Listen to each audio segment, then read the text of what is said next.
मंत्रिमंडल विस्तार आज होना है और ऐसे में 43 नए मंत्रियों के नाम सामने आए हैं जो आज शपथ लेंगे, लेकिन ललन सिंह का नाम नहीं है। और इसको लेकर बड़ी खबर यह है कि ललन सिंह बिहार में नाराज हो गए हैं। जेडीयू के सांसद हैं, नीतीश कुमार के काफी करीबी माने जाते हैं मुंगेर सांसद ललन सिंह, राजीव रंजन उर्फ ललन सिंह, वह नाराज हो गए हैं और कोई बड़ा फैसला ले सकते हैं ऐसी भी चर्चाएं हैं। लेकिन अब कहीं ना कहीं इसको लेकर सवाल भी उठने लगे हैं कि आखिर ललन सिंह को क्यों साइड कर दिया गया। कई महत्वपूर्ण मामले में उनकी भूमिका काफी महत्वपूर्ण थी, लगातार वह सक्रिय भूमिका निभा रहे थे, चाहे लोजपा में टूट की बात हो या फिर अन्य ऐसी कोई बात हो। ऐसे मामलों में लगातार ललन सिंह सक्रिय थे, लेकिन एन वक्त पर जब चर्चा थी कि ललन सिंह को एक महत्वपूर्ण जिम्मेदारी केंद्रीय मंत्रिमंडल में दी जा सकती है, तो ऐसे में उन्हें अब इस ये पद उन्हें क्यों नहीं सौंपा गया,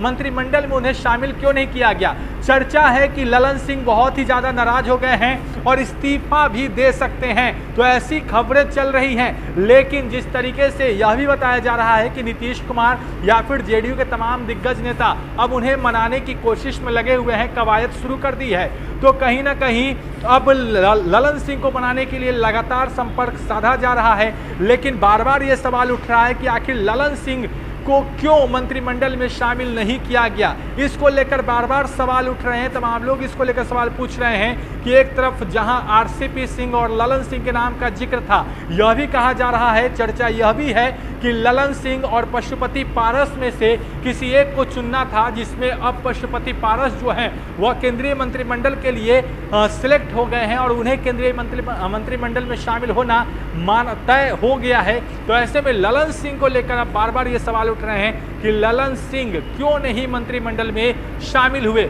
और इस फैसले से अब कहीं ना कहीं एनडीए से, शीर्ष नेतृत्व से ललन सिंह नाराज हो गए हैं। आपको याद होगा जब मोदी सरकार 2.0 का जब बनी थी, जब दोबारा देश में मोदी सरकार बना था, तो उस वक्त ये कहा जा रहा था कि ललन सिंह और आरसीपी सिंह केंद्र में मंत्री बनेंगे या फिर अन्य नाम की चर्चा थी। तो शुरू से ही ललन सिंह के नाम की चर्चा होती रही है, लेकिन जब मंत्रिमंडल का विस्तार हुआ है तो इस बार ललन सिंह का पत्ता कट गया है। आने वाले वक्त में क्या होगा, तमाम अपडेट्स के लिए हेडलाइंस PR के साथ आपका बहुत बहुत शुक्रिया।